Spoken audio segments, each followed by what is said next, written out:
Morning students, आज हम पढ़ेंगे चैप्टर 5 लाइंस एंड एंगल्स, जिसे हम रेखा और कोण बोलते हैं। जो हमारे लाइंस के बारे में आप सब जानते हैं, बात करते हैं हम इसमें कोण एंगल्स की। तो एंगल के बारे में हम जब बात करते हैं तो एंगल्स हमारे पास जो हमने पहले पढ़ रखे हैं, जिनके बारे में हम पहले जानते हैं, तो उनके बारे में पढ़ लेते हैं। हमारे पास होता है हमारे पास एक्यूट एंगल, जिसे हम न्यून कोण कहते हैं। न्यून कोण कौन सा होता है कि हमारा न्यून कोण होता है कि जो वो 90 से छोटा होता है, 90 डिग्री से छोटा होता है, जिसे हम इस तरह से कुछ बनाते हैं 90 से कुछ कम होता है। ठीक है, अब हमारा नेक्स्ट है हमारे पास जिसमें ऑब्ट्यूज एंगल। ऑब्ट्यूज एंगल के बारे में जैसे लेते हैं हमारा अधिकोण। अधिकोण होता है जो हमारे 90 डिग्री से बड़ा होता है। तो 90 डिग्री से बनाने से क्या होता है, इसका यहाँ से थोड़ा इस तरह से शो होता है। ठीक है, तो ये 90 डिग्री से बड़ा होता है। नेक्स्ट कोण हमारे पास आता है राइट एंगल, मतलब हमारा समकोण है।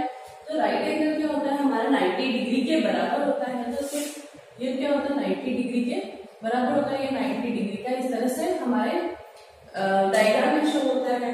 नेक्स्ट हमारा एंगल है स्ट्रेट एंगल। स्ट्रेट एंगल हमारा जिसे हम सरल कोण कहते हैं, जिसे हम 180 डिग्री से शो करते हैं। तो ये होता है हमारे पास 180 के इक्वल होता है, और ये हमारी लाइन होती है 180 डिग्री की। यहाँ से यहाँ तक आपका 90 और 90 प्लस 90 180। तो ये सीधी रेखा के समान होती है। ठीक है, स्ट्रेट एंगल। नेक्स्ट हमारा होता है रिफ्लेक्स एंगल। रिफ्लेक्स एंगल को हम बहुत कोण कहते हैं। रिफ्लेक्स एंगल होता है हमारा 180 डिग्री से तो बड़ा होता है। ठीक है, 180 डिग्री से बड़ा होता है, और हमारा छोटा होता है किससे, 360 से छोटा होता है। हमारी जो एंगल है रिफ्लेक्स एंगल, ये 180 डिग्री से बड़ा होता है और ये होता है छोटा होता है 360 से। ठीक है, तो रिफ्लेक्स एंगल को हम किस तरह से शो करते हैं, तो अगर आपका जो एंगल बना हुआ है वो इस तरह से बनेगा, मतलब 180 से तो बड़ा है और 360 से छोटा है, क्योंकि ये एक्यूट एंगल इस तरफ से क्या, ये एक्यूट एंगल निकल गया। तो एक्यूट एंगल छोटा सा एंगल निकल गया, तो बाद में क्या हो जाएगा, हमारे 180 से ये बड़ा आ जाएगा। और ये वाला एंगल है, बाहर वाला जो एंगल है हमारे, ये क्या है, रिफ्लेक्स एंगल है, जैसे हम बोलते हैं कि 180 से तो बड़ा होता है और 360 से छोटा होता है। एक हमारा एक और कोण होता है जिसे हम कंप्लीट एंगल कहते हैं। कंप्लीट एंगल जिसे हम पूर्ण कोण कहते हैं। ठीक है, पूर्ण कोण कहते हैं। कंप्लीट एंगल वो होता है जो 360 डिग्री का होता है, मतलब एक एंगल है यहाँ से लेके यहाँ तक, इसको स्टार्ट यहाँ से लेके यहाँ तक, तो ये होता है 360 डिग्री का एंगल होता है, और इसे हम कहते हैं हमारा कंप्लीट एंगल। कंप्लीट एंगल 360 का होता है। ये एंगल्स हमने हमारे पहले पढ़ रखे हैं। अब हम बात करते हैं हमारे नेक्स्ट एंगल्स की बात करते हैं। नेक्स्ट एंगल्स हमारे पास है कॉम्प्लीमेंट्री एंगल, जिसे हम पूर्ण कोण कहते हैं। ठीक है, पूरक कोण कहते हैं। तो पूरक कोण कौन से होते हैं, हमारे यहाँ पे कंप्लीट एंगल आप ऐड कर लेना, कंप्लीट एंगल पूर्ण कोण जिसे कहते हैं, जो बराबर होता है 360 के। ठीक है, और हमारे पास जब हम पूरक कोण कॉम्प्लीमेंट्री की बात करते हैं, कॉम्प्लीमेंट्री एंगल वो होते हैं जो कि एक दूसरे को पूर्ण करते हैं। तो कॉम्प्लीमेंट्री एंगल दो एंगल का सम, दो एंगल को मिला के जिनका इक्वल होता है। तो एक एंगल और ये दूसरा एंगल। ठीक है, अगर ये 60 है तो ये क्या है, 30 होना चाहिए, क्योंकि इन दोनों का सम क्या है हमारे पास, 90 होना चाहिए। तो इन दोनों का सम जो होगा वो क्या होगा हमारे पास, तो हम इसको बोलते हैं कॉम्प्लीमेंट्री एंगल। तो इसका कॉम्प्लीमेंट्री एंगल कौन सा है, अगर मैं कहूँ कि हमारे पास एक एंगल हमें 60 दे रखा है, तो दूसरा एंगल हमारे पास कितना होगा, तो हम निकाल सकते हैं कॉम्प्लीमेंट्री एंगल से। तो एक 60 है तो इसको x मान के या फिर 90। अगर हमारे पास जब क्वेश्चन आते हैं, जब कॉम्प्लीमेंट्री के क्वेश्चन आते हैं, तो इस तरह से आएंगे आपके कि हमें ना फाइंड आउट करो कि हमारे पास एक एंगल, हमारे पास ये मान लीजिए कि 30 डिग्री का एक एंगल दे रखा है, दूसरा हमें पता नहीं है, हमें कॉम्प्लीमेंट्री एंगल है, ये एक दूसरे के कॉम्प्लीमेंट्री एंगल है। तो हम ये पता है कि हमें एक अगर 30 है और दोनों का सम हमें पता है कि 90 होता है, तो दोनों का सम करके 90। अब हम इस x को निकाल सकते हैं।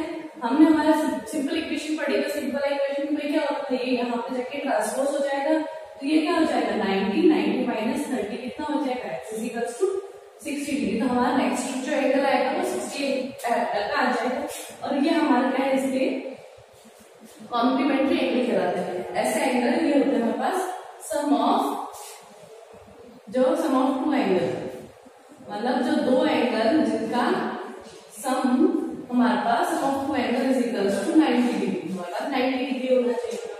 ठीक है, अगर जब हम बात करते हैं कॉम्प्लीमेंट्री के लिए हो गया, अब हमारे पास सप्लीमेंट्री में एंगल्स में क्या होता है, सप्लीमेंट्री में जैसे कॉम्प्लीमेंट्री का सम कितना होता है 90 होता है, वैसे हमारे सप्लीमेंट्री एंगल्स का क्या होता है sum of two angles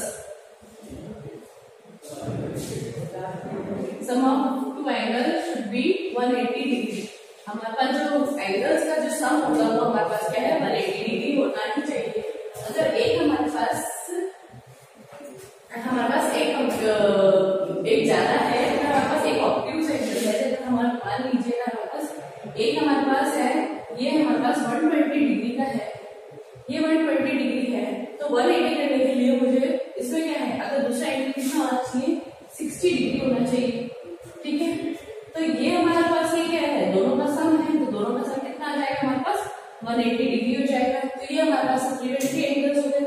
supplementary angles हमारे पास एक ऑब्ट्यूज और एक एक्यूट भी हो सकता है, दो एक्यूट एंगल नहीं हो सकते क्योंकि दो एक्यूट एंगल का सम हमेशा 180 से छोटा होगा। हमारे पास ये हो सकता है कि दोनों राइट एंगल हो, राइट एंगल ट्रायंगल 90-90।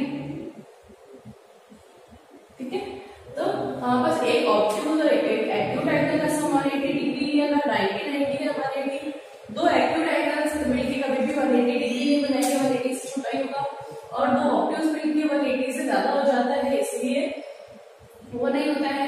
तो कोशिश करिए कि हमारे पास जो एंगल होंगे तो देखना है कि एक ऑब्ट्यूज है तो एक एक्यूट है, एक एक्यूट है तो हमारे पास दूसरा ऑब्ट्यूज आएगा। और ऐसा हो सकता है कि हमारे पास इसमें जैसे कोशिश कर सकते हैं दोनों हमारे पास क्या होता है, दोनों एक्यूट एंगल होते हैं, इसमें एक एक्यूट और ऑब्ट्यूज एंगल है। तो हमारे ये एंगल्स हो गए। इसके बाद हमारे पास नेक्स्ट एंगल है हमारे पास एडजेसेंट एंगल, जिसके बारे में हम बात करने वाले हैं। सो हम हमारा नेक्स्ट बात कर लेते हैं एडजेसेंट एंगल के बारे में। एडजेसेंट एंगल हमारे पास क्या होता है, आजकल मोड जिसे हम बोलते हैं। तो एडजेसेंट एंगल के लिए हमें कुछ प्रॉपर्टीज को फॉलो करना पड़ता है, कुछ प्रॉपर्टीज चेक करनी पड़ती है। तो हम देखते हैं कि इसकी फर्स्ट प्रॉपर्टी है हमारे पास, इसमें कॉमन वर्टेक्स होनी चाहिए, हमारे पास कॉमन शीर्ष होना चाहिए, कॉमन आर्म होनी चाहिए, भुजा होनी चाहिए, और non common arm on either side, दोनों तरफ के हमारे पास असमान भुजा होनी चाहिए। इसके लिए हम एक डायग्राम लेते हैं। डायग्राम लेने के लिए हमारे पास एक्स वाई जेड, ये हमारा एंगल 1 और ये एंगल 2 इस तरह से दे रखे हैं। अगर वो आपको पूछेगा तो इस तरह से पूछेगा, तो हम एक एग्जांपल की तरह से सॉल्व करते हैं कि एंगल 1 एंगल 2 से एडजेसेंट है कि नहीं, अगर ऐसा पूछना है तो आपको चेक करनी पड़ेगी सारी प्रॉपर्टीज। तो फर्स्ट प्रॉपर्टी हमारे पास क्या है, हमारे पास कॉमन वर्टेक्स होनी चाहिए। तो कॉमन वर्टेक्स हमारा शीर्ष क्या है हमारे पास, इसमें कॉमन देखो हमारे पास फर्स्ट एंगल है वो हमारे पास है एक्स ओ वाई, और दूसरा एंगल हमारे पास है वाई ओ जेड। ठीक है, ये एंगल 1 है हमारे पास, ये एंगल 2 है। तो एंगल 1 के अंदर और एंगल 2 के अंदर कॉमन वर्टेक्स जो है हमारा शीर्ष जो है ये 0 वाला हमारे पास कॉमन है। तो फर्स्ट जो प्रॉपर्टी है हमारे पास 0, मतलब ओ वाली जो हमारे पास है, ओ जो हमारे पास है दोनों में कॉमन है। नेक्स्ट वो हमारे पास बोलता है कॉमन आर्म होनी चाहिए, कॉमन आर्म मतलब हमारे पास कॉमन भुजा होनी चाहिए। तो हमारे पास ऐसी कौन सी समान भुजा है जो दोनों में एंगल में आ रही है, वाली भुजा जो दोनों के साथ आ रही है ओ वाई। तो ये क्या है हमारे पास ओ वाई और ओ वाई दोनों में सेम आएगा। बात करते हैं नेक्स्ट वाली प्रॉपर्टी की, non common arm on either side, दोनों तरफ क्या होती है हमारे पास असमान भुजा होनी चाहिए। तो देखिए ये कॉमन आर्म है, इसके इस तरफ ये वाली भुजा एक्स ओ, ये इस एंगल में है क्या, नहीं है ना, और ये ओ जेड है वो इस वाले एंगल में नहीं है। तो ये क्या है, असमान भुजा है दोनों में। तो इसके अंदर तो हमारे असमान भुजा कौन सी है, ओ एक्स है, और इसमें क्या है हमारे पास ओ जेड है। ठीक है, तो दोनों में हमारे पास ये है, हमने क्या है इसमें दोनों एंगल्स के लिए 1 2 3 तीनों प्रॉपर्टीज को चेक किया। अगर तीनों में से एक भी फॉलो नहीं होती है तो ये एक दूसरे के एडजस्ट नहीं है, और हमें तीनों ये कंपलसरी है, जरूरी है कि ये तीनों प्रॉपर्टीज आपकी एडजेसेंट एंगल के लिए फॉलो होनी चाहिए, मतलब लगनी चाहिए उसमें प्रॉपर्टीज। तो यहाँ पे हमारे पास कह सकते हैं हमारा angle 1 is adjacent to angle 2, या फिर हमारा angle 2 is adjacent to angle 1, ऐसे कह सकते हैं। ठीक है, बात हम करते हैं जब एक दूसरा डायग्राम लेते हैं और उसको हम एडजेसेंट एंगल प्रूफ होता है कि नहीं होता है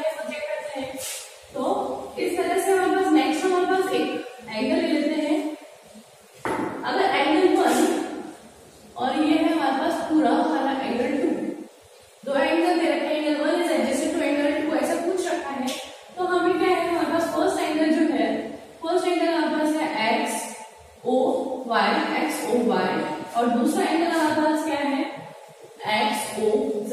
पहले वाला एंगल कौन सा है? XOY और ये वाला XOZ, दो एंगल हो गए। अब हमें फॉलो देखना है कि कौन सी पहले तो हमारे पास क्या है? Common vertex.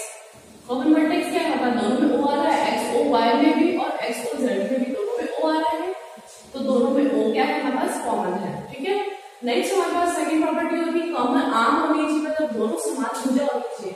तो XOY के अंदर भी आपके क्या है? XOY के अंदर भी आपके कॉमन क्या है? XO कॉमन है, और XOZ के अंदर भी आपका क्या है? XO आपका कॉमन आ रहा है। ठीक है, इस तरीके से हमारे पास इसमें कॉमन क्या हो गई? हमारे पास XO कॉमन आ गया। नेक्स्ट बात करते हैं, हमारे पास दोनों एंगल्स के अंदर हमारे असमान भुजा होनी चाहिए दोनों साइड। जो कॉमन साइड है, कॉमन जो आर्म है, उसके दोनों तरफ हमारे पास दोनों एंगल्स की हमारे पास भुजा होनी चाहिए, अलग अलग आइदर साइड दोनों असमान भुजा होनी चाहिए। तो इसमें तो देखिए यहाँ पे इसके इस तरफ तो है पर इस तरफ नहीं है, कोई भी असमान भुजा नहीं है दूसरे एंगल की, तो हम इसकी जो थर्ड प्रॉपर्टी है वो इसको फॉलो नहीं करती है। तो ये फॉलो नहीं करती है, दो प्रॉपर्टी फॉलो करने पर तो तीसरी नहीं होती है, इसलिए हम इसको कह सकते हैं कि यहाँ पे ये फर्स्ट वाला दूसरे वाले के एडजेसेंट नहीं है, मतलब आसमान कोण नहीं है। तो हमारा एडजेसेंट कोण के लिए प्रॉपर्टी इसको हमें फॉलो करवाना पड़ेगा, हमें प्रॉपर्टी चेक करनी पड़ेगी। तो इस तरह से हम हमारा एडजेसेंट एंगल्स को प्रूव कर सकते हैं, हमारे पास सिद्ध कर सकते हैं। ठीक है, नेक्स्ट हमारे पास लीनियर पेयर, जिसे हम रेखीय युग्म कहते हैं। रेखीय युग्म में क्या होता है? दो एडजेसेंट एंगल या फिर स्ट्रेट लाइन को और जिसके 180 डिग्री, जैसे कि हमारे पास इसमें लिखा है लीनियर, लीनियर मतलब होता है लाइन के साथ, स्ट्रेट लाइन के साथ। तो हमारे इसमें क्या होती है? फर्स्ट तो हमारे पास होती है, हमारे पास ये क्या होती है? 180 की जैसा होता है लीनियर पेयर। ठीक है, लीनियर पेयर अगर हम कह सकते हैं कि ये और यहाँ पर, ठीक है, तो ये 180 डिग्री होती है। तो रेखीय युग्म मतलब रेखा है, एक रेखा ये वाली रेखा है, और इसका जो कोण होता है आपका, ये क्या होता है? 180 डिग्री का होता है, 180 डिग्री का एंगल होता है पूरा। ठीक है, जिसे हम अगर हम ये कह सकते हैं कि लीनियर पेयर, अगर लीनियर पेयर के ऊपर एक लाइन बनाई जाए, दो अगर लीनियर पेयर पे दो एंगल हो, तो वो क्या एक दूसरे के एडजेसेंट होंगे, एडजेसेंट होंगे। लीनियर पेयर को एडजेसेंट में जोड़ के मतलब कि लीनियर पेयर हमारे पास है, वो कह रहा है कि अगर लीनियर पेयर हमारे पास एक सीधी रेखा है, उसके ऊपर मतलब दो कोण बनाती हूँ, सीधी रेखा की जिसके हमने ऊपर क्या है? कोण बना दिया, दो कोण बनाए, तो एक ये हो गया, एक ये वाला एंगल है और एक ये वाला एंगल है, एक तो ये वाला एंगल हो गया और एक हमारे पास कौन सा है? ये एंगल हो गया। जब हम इसे एडजेसेंट एंगल की प्रॉपर्टी में चेक करेंगे तो देखिए हमारे पास ये कॉमन वर्टेक्स है। ठीक है, ये कॉमन वर्टेक्स है, इसके ऊपर ये एक कॉमन आर्म है। इसमें सेकंड प्रॉपर्टी, थर्ड प्रॉपर्टी में क्या होती है? दोनों तरफ इस कॉमन आर्म के दोनों तरफ, इस तरफ भी देखो ये असमान भुजा है और इस तरफ क्या है हमारे पास? ये असमान भुजा है। तो ये क्या है? लीनियर पेयर के अगर हमारे पास लीनियर पेयर के अगर हमारे पास एंगल बने हुए हैं दो, तो वो क्या है? एक दूसरे के एडजेसेंट होंगे। तो एडजेसेंट होने के साथ साथ वो 180 डिग्री भी होंगे। बात करते हैं नेक्स्ट हमारे पास वर्टिकली अपोजिट एंगल, जिसे हम कहते हैं ऊर्ध्वाधर समकोण। इसमें दो तरह होते हैं, इसमें क्या होती है? दो इंटरसेक्टिंग लाइंस होती है, प्रतिच्छेदी रेखाएं होती है। ठीक है, ऐसी दो रेखाएं जो एक दूसरे को काटती है। तो अगर मैं ये बोलती हूँ एक ये रेखा है L और एक ये रेखा है M, तो ये क्या है? दोनों क्या है? हमारे पास इंटरसेक्टिंग लाइंस है जो एक दूसरे को काट रही है, इसको क्या बोलते हैं? इंटरसेक्टिंग। ठीक है, मतलब एक दूसरे को काट रही है, तो दोनों में अच्छी लाइंस होती है, इंटरसेक्टिंग लाइंस होती है। और नेक्स्ट हमारे पास इसमें क्या होता है? इंटरसेक्ट पॉइंट ऑफ इंटरसेक्शन होता है, जिसे हम प्रतिच्छेद बिंदु बोलते हैं। कि हमारे पास ये L लाइन और M लाइन दोनों है क्या? हमारे पास इंटरसेक्टिंग लाइंस है, दोनों के दोनों इंटरसेक्टिंग लाइंस। ये दोनों लाइन जिस बिंदु पे काटती है, जिस पॉइंट पे वो एक दूसरे को काटती है, उसको क्या बोलते हैं? पॉइंट ऑफ इंटरसेक्शन या फिर प्रतिच्छेद बिंदु बोलते हैं। ठीक है, इसलिए हम इसको वर्टिकली अपोजिट एंगल किस तरह से शो करेंगे? अगर दो लाइन है उस पे बनने वाले एक आमने सामने वाले कोण, ये वाला कोण इस कोण को वर्टिकली अपोजिट है। Angle 1 is vertically opposite to angle 2, मतलब एक कोण दूसरे कोण के, पहला वाला कोण जो है ना, कोण आपका एक कोण 1 और कोण 2 एक दूसरे के हमारे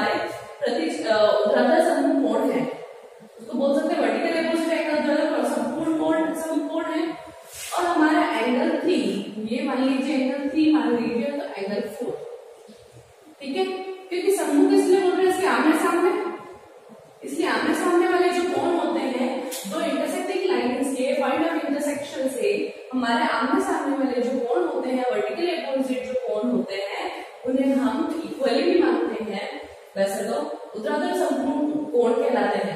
तो हमारे ये कह सकते हैं एंगल 1 और एंगल 2 ये आपके वर्टिकल अपोजिट एंगल है, और एंगल 3 एंड एंगल 4, ठीक है। एंगल 1 एंड एंगल 2 हमारे पास क्या है, हमारे पास वर्टिकली अपोजिट, और एंगल 3 और एंगल 4 हमारे पास क्या है, वर्टिकली अपोजिट एंगल है।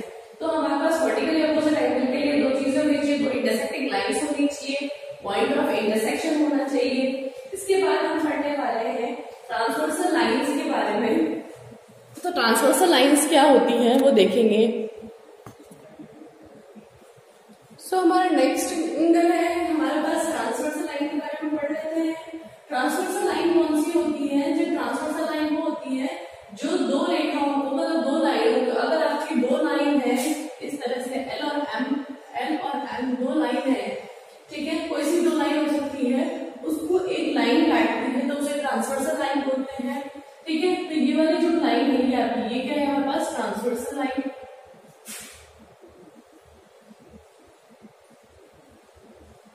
जिसे हम ट्रांसवर्सल लाइन कहते हैं कि दो लाइनों को जो एक रेखा काटती है उसे तिर्यक छेद रेखा बोलते हैं, तो हमारी ट्रांसवर्सल लाइन होती है।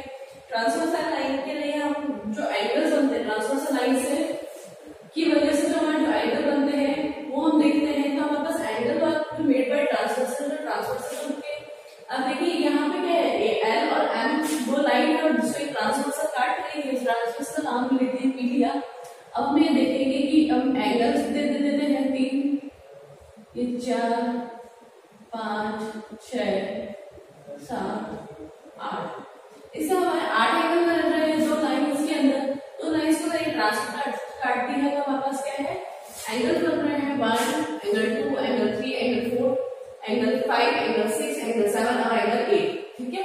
8 कोण बन रहे हैं। अब इन 8 कोण को किस तरह से हमें इसमें प्रदर्शित किया जाता है, तो फर्स्ट हम देखते हैं कि हमारा क्या है, इंटीरियर एंगल है। इंटीरियर एंगल मतलब अंत कोण कौन से होते हैं, तो इंटीरियर एंगल, इंटीरियर मतलब अंत, मतलब अंदर की तरफ। इन दोनों लाइन के बीच में कौन से एंगल बन रहे हैं हम ये कह सकते हैं। तो हमारे पास इंटीरियर एंगल कौन से हो सकते हैं, एंगल 4 हो सकता है, अंदर है दोनों लाइन के अंदर है, एंगल 4, एंगल 3, एंगल 5, एंगल 6, ये हमारे पास क्या है, इंटीरियर है, क्योंकि दो लाइनों के अंदर है। ये वाले जो कोण है ये हमारे इसके अंदर है, इसलिए हम इसको इंटीरियर एंगल बोलते हैं, अंतर कोण बोलते हैं। दूसरा हमारे पास है एक्सटीरियर कोण, बाह्य कोण, मतलब जो बाहर की तरफ है। इन लाइन से, दोनों लाइन के बाहर, दोनों लाइन के बाहर कौन से एंगल बन रहे हैं, देखो 1, 2 और 7, 8। तो एंगल 1, एंगल 2, एंगल 7, एंगल 8, ये क्या होता है हमारा एक्सटीरियर लाइन, जिसे हम बाह्य कोण बोलते हैं। नेक्स्ट है हमारे पास कॉरस्पॉन्डिंग एंगल्स। तो कॉरस्पॉन्डिंग एंगल्स कौन से होते हैं, कॉरस्पॉन्डिंग एंगल्स वो होते हैं कि हमारे पास ये एक लाइन है, ठीक है, और ये दूसरी लाइन है, दो लाइनों के सेम एज इट इज, जैसे ऊपर वाला एंगल है, जैसे ऊपर वाला एंगल किस तरह बना हुआ है हमारे पास, राइट हैंड साइड ऊपर की तरफ बना हुआ, तो ये 1 है, और इस वाली लाइन में क्या हुआ है हमारे पास लेफ्ट, सॉरी वो भी लेफ्ट हैंड साइड है और ये भी left hand side, 1 left hand side और 5 लेफ्ट हैंड साइड, और दोनों क्या है लाइन के ऊपर बने हुए। तो हमारे पास क्या है, हमारे पास कॉरस्पॉन्डिंग एक कौन सा एंगल बना हमारे पास, ये एंगल 1 कॉरस्पॉन्डिंग 5, ये एंगल 1 क्या है हमारे पास, कॉरस्पॉन्डिंग है, ये एंड का साइन है, और ठीक है एंगल 1 और एंगल 5 एक दूसरे के कॉरस्पॉन्डिंग है। तो हम ऐसा कह सकते हैं कि angle 1 is corresponding to angle 5। दूसरा कोण कौन सा है, हम देखते हैं कि हमारे पास और कौन से कोण है जो कॉरस्पॉन्डिंग हो सकते हैं इसकी वजह से ट्रांसवर्सल लाइन के लिए। तो हमारे पास सेकंड कोण है, हमारे पास सेकंड एंगल, सेकंड किसके कॉरस्पॉन्डिंग है, एंगल 6 के, क्योंकि ये भी क्या राइट हैंड साइड है, ट्रांसवर्सल के राइट हैंड साइड है, और एल के ऊपर है और ये एम के ऊपर है। तो ये वाला कोण और ये वाला कोण दोनों में सेम है, तो हम इसको क्या बोल सकते हैं, हमारे पास दूसरा कोण क्या है, एंगल 2 एंड एंगल 6। तो एंगल 2 और एंगल 6 हमारे पास क्या है, कॉरस्पॉन्डिंग है, ठीक है, संगत कोण है। दूसरा हमारे पास है, हमारे पास अब अगर 3 के चेक करें तो इसका कौन सा होगा कॉरस्पॉन्डिंग एंगल, एंगल 3 किसके कॉरस्पॉन्डिंग है, एंगल 3 कॉरस्पॉन्डिंग है हमारे, देखो ये एल के नीचे की तरफ राइट हैंड साइड है और ये एम की तरफ नीचे की तरफ राइट हैंड साइड, कौन सा एंगल है, 7 है। तो एंगल 3 किसके कॉरस्पॉन्डिंग है, एंगल 7 के कॉरस्पॉन्डिंग है, ठीक है। और एंगल 4 के बारे में बात करते हैं, एंगल 4 किसके कॉरस्पॉन्डिंग है, ट्रांसवर्सल की लेफ्ट हैंड साइड है और क्या है, दोनों नीचे की तरफ है लाइन के। Angle 4 and angle 8 are corresponding to each other, दोनों एक दूसरे के 4 और 8 एक दूसरे के कॉरस्पॉन्डिंग सिंगल कोण है, ठीक है। इस तरह से हमें देखते हैं कि इस ट्रांसफर दो लाइन जो ट्रांसवर्सल करती है उसमें क्या है, 4 पेयर मतलब 4 युग्म है हमारे पास कॉरस्पॉन्डिंग एंगल्स के। नेक्स्ट हमारे पास है ऑल्टरनेट एंगल्स। ऑल्टरनेट एंगल्स कौन से होते हैं, तो ऑल्टरनेट एंगल जो हमारे एकांतर कोण बोलते हैं, तो इसमें क्या होते हैं, दो तरीके के होते हैं। ऑल्टरनेट होते हैं हमारे पास इंटीरियर भी होते हैं, एक्सटीरियर भी होते हैं, मतलब अंदर भी होते हैं और बाहर भी होते हैं। वैसे ऑल्टरनेट एंगल होते हैं हमारे पास कि अगर हमारे पास कोई रेखा खींची हुई है और इस तरह से ट्रांसवर्सल है, तो इस तरफ वाला एक इस तरफ वाला लेफ्ट हैंड साइड और दूसरा कौन सा होना चाहिए, राइट हैंड साइड। या फिर ऐसा कह सकते हैं कि ये वाला और आपके बाहर वाला, ये हमारे पास इस तरह से interior exterior sorry alternate angles बोलते हैं, मतलब एक दूसरे के अपोजिट साइड में होना चाहिए, ठीक है, ट्रांसवर्सल के। इस तरह से हम देख रहे हैं कि फर्स्ट हमारे इंटीरियर एंगल कौन से होंगे, इंटीरियर ऑल्टरनेट एंगल जिसे हम बोलते हैं इंटीरियर ऑल्टरनेट एंगल फर्स्ट, उसके बारे में बात करते हैं। इंटीरियर मतलब अंदर की तरफ, पहले देखते हैं कि बाहर वाले को एंगल को छोड़ के अंदर की तरफ कौन सा एंगल बन रहा है, अंदर की तरफ कौन सा एंगल बन रहा है, 4 और 6 बन रहा है। तो 4 और 6 के बारे में देखिए, इस तरह से बन रहा है, ये 4 बन रहा है और ये 6 बन रहा है। ये क्या है, ट्रांसवर्सल के एक इस तरफ है ऊपर इधर और एक इधर, तो एक ऊपर की तरफ है, ये हमारे पास किस तरह बनते हैं, क्रिस क्रॉस बनते हैं, इस तरह से बनते हैं। ये ट्रांसवर्सल के ऑल्टरनेट के हमारे पास क्या है, क्रॉस में बनते हैं एंगल। तो हमारे पास एंगल 4 हमारे पास एंगल 4 एंड एंगल 6 और ऑल्टरनेट इंटीरियर एंगल, ठीक है।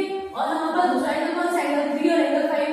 तो 3 और यहाँ पे 3 है, यहाँ पे 3 है और इस तरफ क्या है हमारे पास 5 है। तो एंगल 3 एंगल 5 के इंटीरियर ऑल्टरनेट एंगल है। तो दूसरा एंगल कौन सा हो गया हमारे पास, एंगल 5 एंड एंगल 3 और इंटीरियर ऑल्टरनेट एंगल। नेक्स्ट बात करते हैं हम इसकी एक्सटीरियर एंगल की, बाह्य कोण की। अब हम अंदर वाले को छोड़ के बाहर वाले बताए थे, बाहर वाले हैं तो क्या है 1 2 7 8 हमने चेक किया था, हमारे पास बाह्य कोण देखा था 1 2 7 8। अब 1 के ऑल्टरनेट कौन सा है, 1 के इस तरफ कौन सा है हमारे पास, 1 के ऑल्टरनेट में क्या है हमारे पास 7 है। इसको देखो, इसको छोड़ के यहाँ पे 1 है, यहाँ पे 7 है, तो ये 1 क्या है हमारे पास, 1 का ऑल्टरनेट हमारे पास क्या है 7।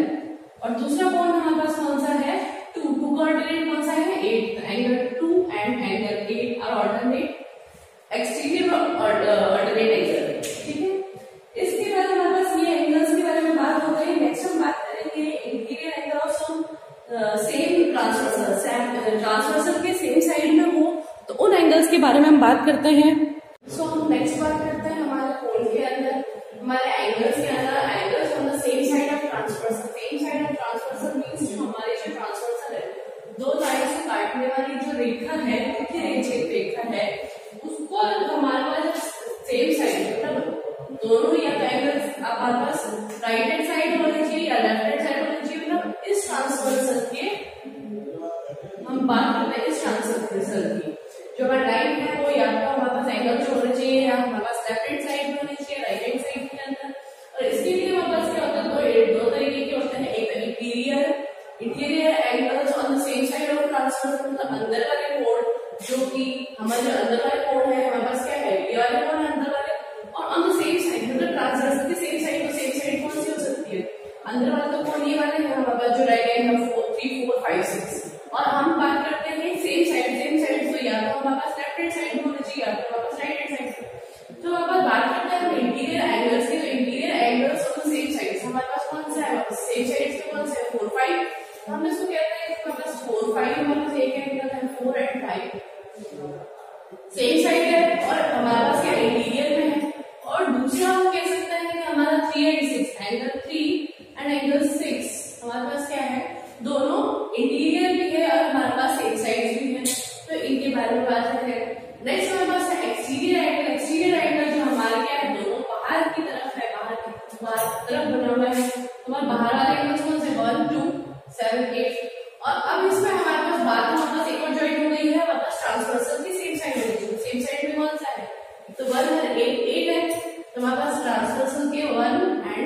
करते हैं नेक्स्ट हमारे पास जो टॉपिक आएगा हमारे पास पैरेलल लाइंस है। पैरेलल लाइंस मतलब हमारे समांतर रेखाओं पर तिर्यक छेदी रेखा मतलब ट्रांसवर्सल है हमारे पैरेलल लाइंस पे।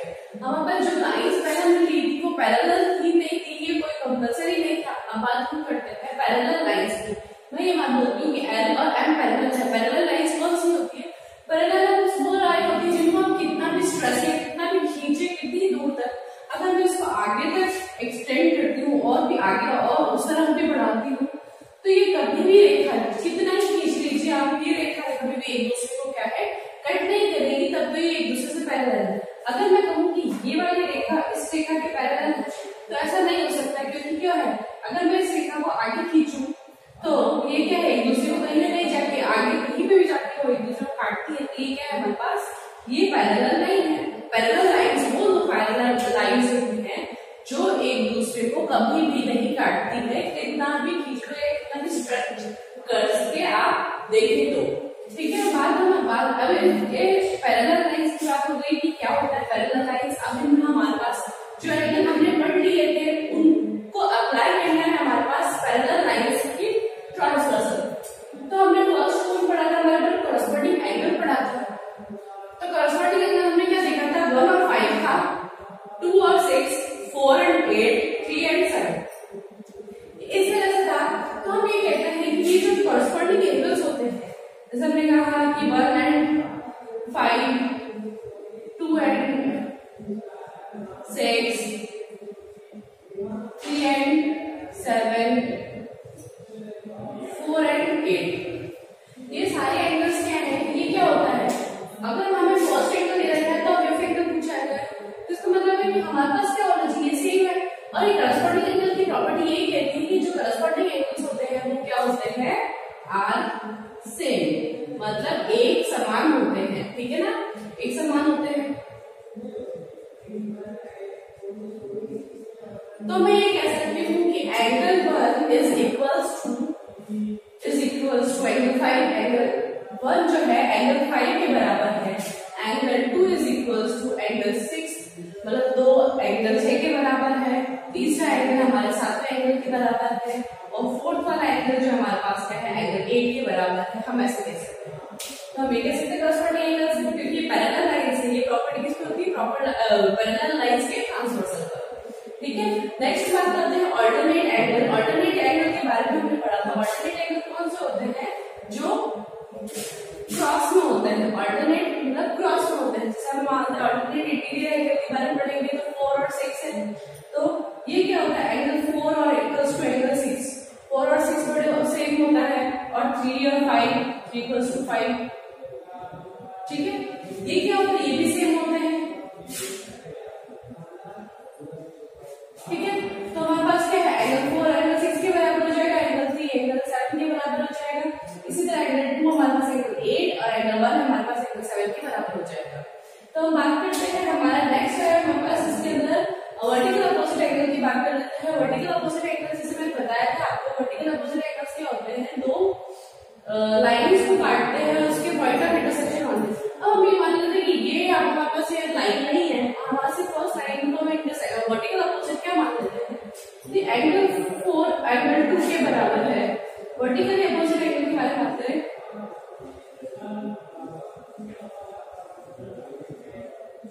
समकोण के बारे में बात करते हैं, तो हमारे पास क्या होता है एंगल 2 एंगल 4 के बराबर होगा, एंगल 1 इक्वल्स टू एंगल 3 के बराबर होगा।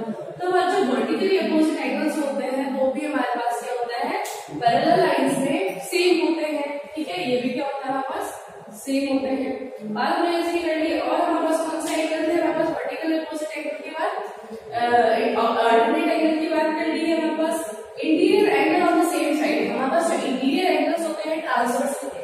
बात हम करते हैं ट्रांसवर्सल की सेम साइड के बारे में बात करेंगे हमने स्विच ट्रांसवर्सल के सेम साइड की।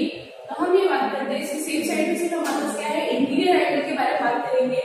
क्यों, क्योंकि हमने इसमें सिर्फ इतना दे रखा है आपके बुक में एंगल जो 4 है एंगल 5 और एंगल 3 एंगल 6 ये क्या हमारे पास इंटीरियर एंगल है हमारे पास सेम साइड। हमें बोलते हैं कि इंटीरियर एंगल 4 एंगल 5 एंगल 4 और एंगल 5 जो है आपके इक्वल लाइन इन दोनों का सम हमारे पास क्या होता है 180 डिग्री होता है। इस ट्रांसवर्सल के सेम साइड के इंटीरियर एंगल का सम मतलब उनका योग क्या होता है हमारे पास 180 डिग्री होता है। 4 और 5 हो गया। अब इसमें जो 3 और 6 क्या होता है वो भी 180 डिग्री होता है।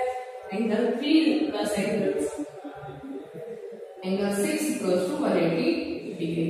ये भी आपका होता है वर्टिकल इक्वल जाएगा करस्पॉन्डिंग ऑल्टरनेट सारे हो गए। अब जब हमारे में बात करेंगे कि इस तरह से हमें ये प्रॉपर्टीज पढ़ी है हमारे ये करस्पॉन्डिंग एंगल्स में क्या और इसी से रिलेटेड आपके क्वेश्चन आएंगे। अगर आपको बात आपको एक एंगल दे दिया जाता है इस स्लाइड में, आप ये सारे एंगल्स इनको यूज करते हुए सारे एंगल्स आप निकाल सकते हैं। ठीक है, इसी में लीनियर पेयर भी आ जाएगा, इसमें वर्टिकल अपोजिट एंगल आ जाएगा, इसमें ऑल्टरनेट इंटीरियर एंगल आ जाएगा, एक्सटीरियर एंगल आ जाएगा। ये सारे एंगल्स की प्रॉपर्टीज को यूज करके हम हमारे एक्सरसाइज को सॉल्व करेंगे।